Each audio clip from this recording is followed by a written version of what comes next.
बिल्लाहि मिनश शैतानिर रजीम बिस्मिल्लाहिर रहमानिर रहीम रब्बि इश्रह ली सदरी व यस्सिर ली अमरी वहलुल उक़दतम मिन लिसानी यफ़क़हू क़ौली. Today I want to share with you a presentation that I did in Islamic Circle of North America, ICNA Shura. Actually, this presentation I have prepared after discussion with many known Islamic movement scholars, and after I have gone through the current literature which updates us about the future of Islamic movement, keeping our history in mind. And of course, no statement is absolute statement in this presentation. This is food for thought.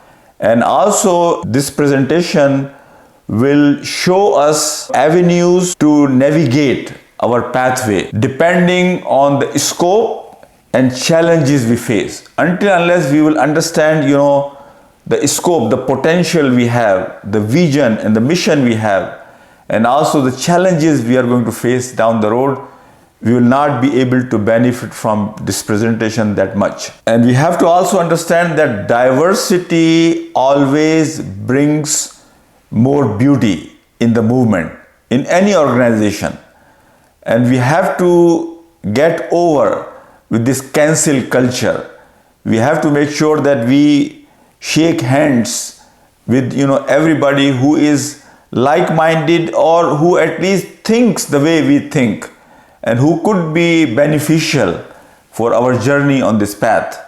The first slide which I will share with you, it says no single organization can accomplish everything. This is an era of specialization. We have to understand no single organization can achieve everything, and we have to make sure we create some kind of working relationship with many different organizations. Maulana Maududi Rahmatullah Alayh has said at one point, we are not like a shopkeeper. This is my shop and I don't want anybody else to open shop in competition with me. Rather, it's a job of every Muslim that what we are doing through Islamic movement. The difference between Sahaba and us is Sahaba, their eyes were focused on the mission and the goal of the movement, and they wanted to get the job done. Doesn't matter, it happens through me or somebody else. Our problem is that I have seen, that I have worked with many movements, that every organization wants credit for everything. They want to be acknowledged. They want to be recognized. And they want actually only them to be recognized and acknowledged and should be given credit. Rather, sharing credit, sharing the acknowledgement, sharing the recognition, that will help. So we have to create, some kind of working relationship with many people, many organizations, in this journey if we want to be successful, and flourish. Understanding of our surrounding. History has told us that we failed many times just because we did not know the dynamics of our surroundings. You have to understand what is going around. You cannot live in your bubble. You cannot live in isolation. Our experience in Egypt, our experience in Tunisia, our experience in Algeria, our experience in Pakistan, many other countries has shown that we failed to understand the circumstances, the dynamics of our surrounding. So this is very important that we should understand the surroundings, the situation, the dynamics and rules of engagement. This is constantly evolving, changing the dynamics of the world. In the time of Sayyid Abul Ala Maududi, it was a totally different ball game, different circumstances, dynamics were different. After globalization, after Arab Spring, and after so many changes since then, things and dynamics of the world has changed. So we have to understand who our enemy is, what their tactics are, what their tools are. I remember the saying of Imam Shamil when he was captured from Chechnya and they were taking him as a prisoner of war. When he saw the train, the steam engine, he pointed towards that. This is what has defeated us, means technology has defeated us. So understanding of dynamics is very important for the future prospects and the future success and for the maintenance of that success. From slogans to substance, I have seen in most of our work, we have slogans, we have emotions, but we don't have substance. And we fail to produce when time comes. We are emotional, we have big claims, and we say we can do this and we can do that, but when it comes end of the day to deliver what you have said, we fail to deliver because we don't have enough homework done. So we don't have substance in what we are claiming and what we are planning to do. So it is very important that with slogans and emotions, we have to have substance so that we can deliver when time comes for delivery. Adopting all available and necessary tools and means. Adopting all the tools and means available, and then you rely on Allah subhanahu wa ta'ala. That is the sunnah of the Prophet Muhammad sallallahu alaihi wasallam. Ibn Qayyim rahmatullah alayh, Maulana Manazir Hasan Gilani rahmatullah alayh, they have collected, all the steps and means Prophet ﷺ adopted before he raised his hands in the Battle of Badr. So they say it was around 20 to 22 different means and tools available at that time that he has adopted, he has acquired, he has done hujjah, itmam hujjat, he did his part, and then he raised his hand in front of Allah subhanahu wa ta'ala. So as the Islamic movement, we have to understand this principle that whatever tools and means are available, we should do our best to adopt before we make any move. Preparing for tomorrow. Islamic movement is not just to answer the questions of today, but their eyes are on future. That's why it's a very common phrase. People say Maulana Maududi was not the man of his generation. Rather, he was thinking of generation coming. So this is the mindset and approach of Islamic movement, that they should look for future. So not only addressing the challenges of today, focusing what's coming up in the future. But I can tell you, people have analyzed the status of Islamic movements today all around the world. That most of the Islamic movements are still living in 80s. Means they are 40 years behind at least. Means they are behind by one generation. So there is a gap of 40 years, one generation that they have to overcome to make themselves up to date. And then looking for future and challenges of future is another journey that they have to finish. So really it's a very alarming that if you look at our mindset, if you look at our preparation, if you look at our resources, if you look at our discussions, topic of discussion, that what are our priorities when we have our meetings, it reflects the maturity, how mature we are. So our maturity, our resources, our preparation, our mindset, our topics of discussion, they reflect how prepared we are. And unfortunately, we are at least one generation behind, 40 years behind from our time. May Allah subhanahu wa ta'ala help us. The next slide I have is the title is Beyond Charity. Our primary objective is to establish Deen through the development of better society focused on human development and character building. The Islamic movement is not merely a charity organization.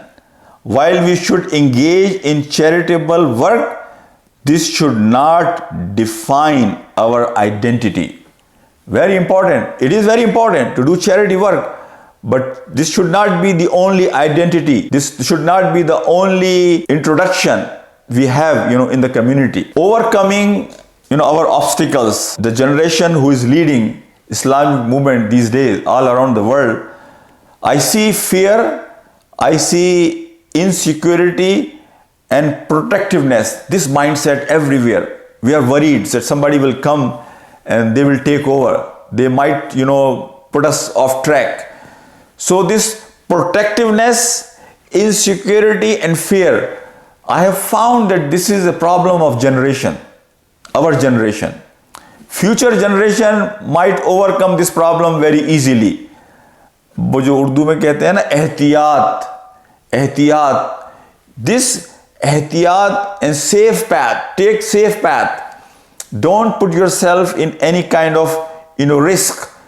This mindset really is the biggest obstacle in our growth and prosperity. That we just want to stay in our comfort zone, in our bubble, and we want to make sure that how we can protect our legacy of the past.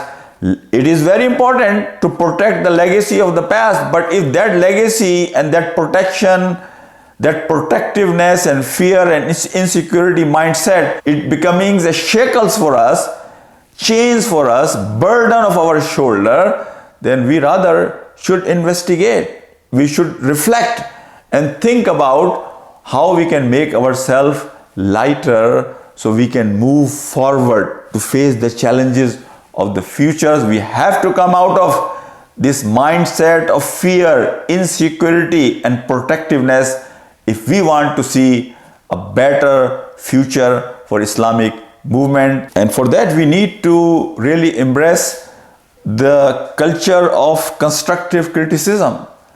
You know, this is one thing that I have seen, that in Islamic movement we don't have any mechanism of self-criticism. From our own circles, people can do a critical analysis of our work, our past decisions, our past history. Because if we set a pathway that our own people will be encouraged to do a critical analysis of our past decisions, our past history, that will be unbiased criticism, as compared to somebody who is biased out of our ranks and will do the criticism. But we don't allow, not many, especially Islamic movements from back home, Pakistan, India or United States, we don't have that culture yet. In Ikhwan you can see to some extent they have this culture, but not where they should be.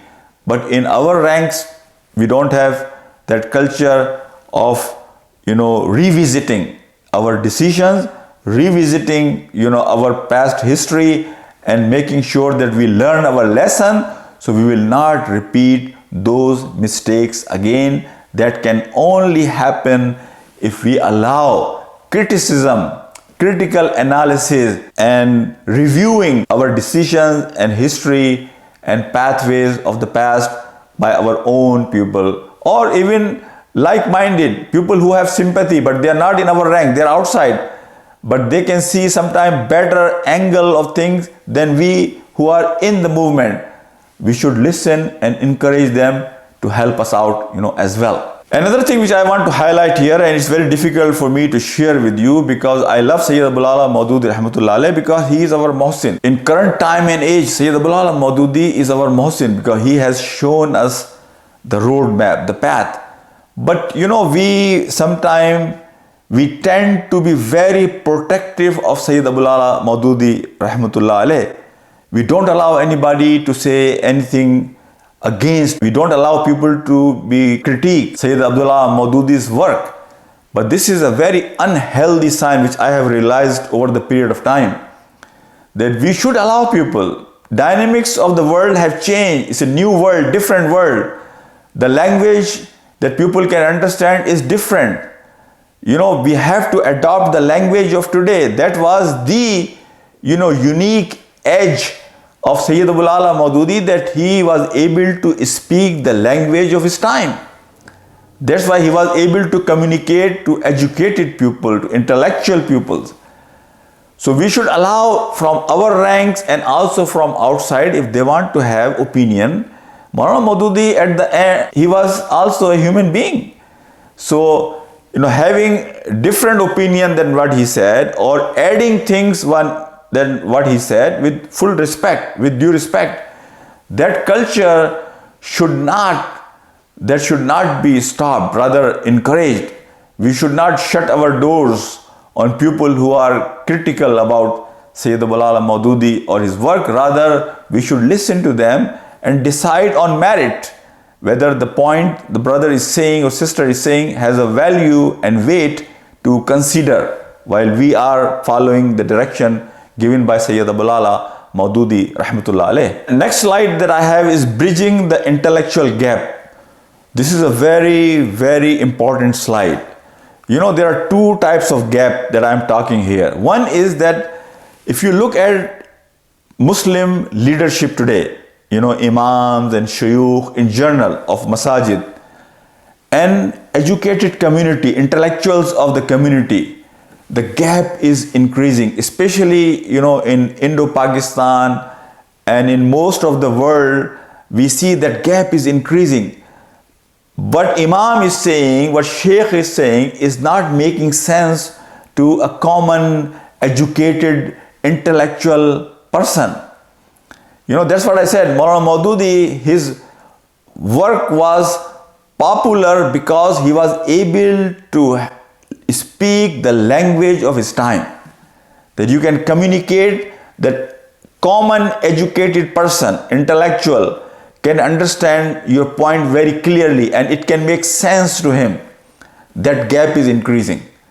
The second gap, which is more alarming for the worker of Islamic movement, is that the gap between, in many places of the world I have seen, when this new generation is getting more Islamic knowledge, that the gap between the Islamic leadership and Islamic movement worker, that gap of knowledge and intellect is also increasing. That we are not able to keep up as a worker of Islamic movement with the required knowledge, tools and skills needed in this work of dawah, in the work of tahreek, in the work of the movement, in the work of iqamat ad-deen. We are lacking and we are way behind. So that gap is creating problem already and it will create more problem in the future. So the solution is that we should think out of the box so that we can develop and nurture human resource of Islamic scholars so they can speak the language of today. We should have seminaries. We should have education institutions, not like typical conventional madrasa education. Education which can give them not only typical madrasa education but also education which can equip them with the current knowledge, current requirements, community, how they think, so they can understand the dynamics, so they can speak the language of today to educate our youth, to educate our educated community and to educate our intellectuals so that we can win their hearts. Not by suppressing their views, not just giving one-way delivery, this is the verdict, rather making sense in everything we say. And that is the way that Prophet Muhammad has taught us, and that is the way throughout the history. Whenever Muslims have flourished or whenever any community has flourished, way is that you want to make sure that your leadership and your educated and intellectual community can engage at the same wavelength. Finding balance. As a worker of Islamic movement, you have to understand, we have 4 avenues, 4 titles that we have to work on, 4 goals that we have set for us. One is our personal tazkiyah. Second is community development. Third is social and civic engagement. And fourth is influencing directly or indirectly policies and policy makers. That last part, influencing policy and policy makers, that is, election process, participating directly or indirectly. But before that, there are 3 steps. And Maulana Maududi rahmatullah alayhi has said that until and unless you will not work in all these 4 areas together, you will not be able to accomplish anything. You cannot suspend and pause one and work on the next. Rather, it's a sequence that you have to work on yourself, develop yourself, then community development, your family development, engaging people, then social and civic engagement at larger level, and then influencing policy and policy makers, the all four areas. So there should be a balance in all these four. Imagine if we had worked last 80 years since 1941, if we had invested in all these four areas together, our position would have been very different than where we are today. And that's why it is said, Islamic movement can rule nations without having a state if they had worked in all these four areas together. I'm not saying that Hukumat-e-Ilahiyya is not our ultimate goal. It is.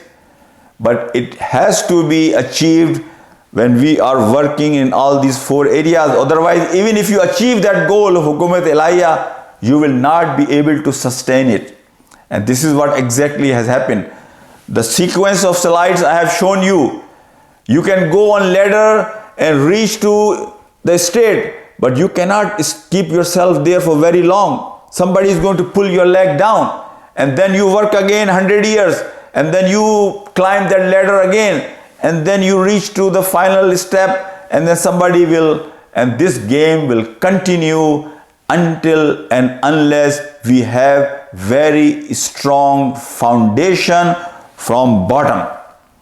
That can only happen if we work in all these four areas, that we have done our work in communities. We have raised the community to the level, no matter what happens, they will not leave you. And we have some examples in the world. We have some examples in the world that people have given their trust to some groups, and those groups have invested really in these communities, and no matter what situation arises, but they are not giving up on these brothers and sisters because of the trust, because of the investment they have done in them to grow the community.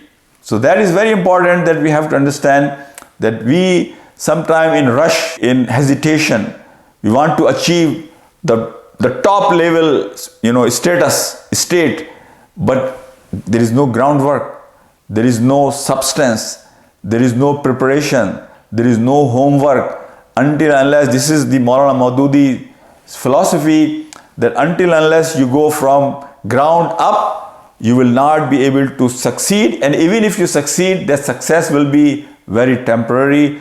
That's why I say finding a balance, working in all these four areas. As I said, analyzing our growth. Look how much investment we have done in last 80 years. Human resource, financial resource, lives of people. How much we have invested. Yes, we can count many impacts that we are able to create all around the world. But wallahi, the solid impact that you and me, we can build solid impact that we can materialize, we can really rely on, hard to find. Only reason is that we have not done our critical analysis, that whatever, most of the time we just work in dark, throwing arrow in dark. We get up in the morning, do a routine work, finish, month is gone, year is gone, one leadership comes, next leadership comes, same routine, same hours, same mindset, same approach. If you will follow the same path, nothing is going to change. My brothers and my sisters, we have to, this is the hikmah. Dr. Nijatullah Siddiqui rahmatullah alayh and Dr. Shanqiti in his book, they have written, hikmah of today's time is that you achieve maximum results with minimum resources. Maximum results with minimum resources. Our equation is totally different. We are investing maximum resources but getting minimum results out of that. So this equation need to be changed, and that is the hikmah of today, my brothers and my sisters. And this is said by many scholars, that if you are not able to get any breakthrough after 40 years of your work, some say between 25 to 40 years, then you have to refresh, you have to rebrand your message.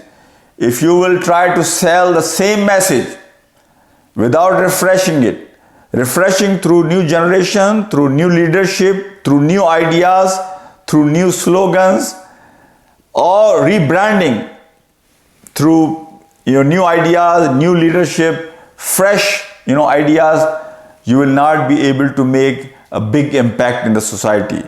So refreshing and rebranding, if you fail to get any real breakthrough in your work, it's the need of the time, need of the hour, my brothers and my sisters. So in conclusion, I will say every slide I have shared with you has history, has data that I can share inshallah sometime then when I have time, but our history speaks for itself, that many times we fail to produce results because we are not aware of our dynamics, because our homework was not there, because we have adopted artificial pathways, not the natural growth that we go from bottom to top. May Allah subhanahu wa ta'ala help us to revive our message, to refresh our message, rebrand our message, to understand the dynamics of today so that we can plan for a better future for Islamic movement. Assalamu alaikum wa rahmatullahi wa barakatuh.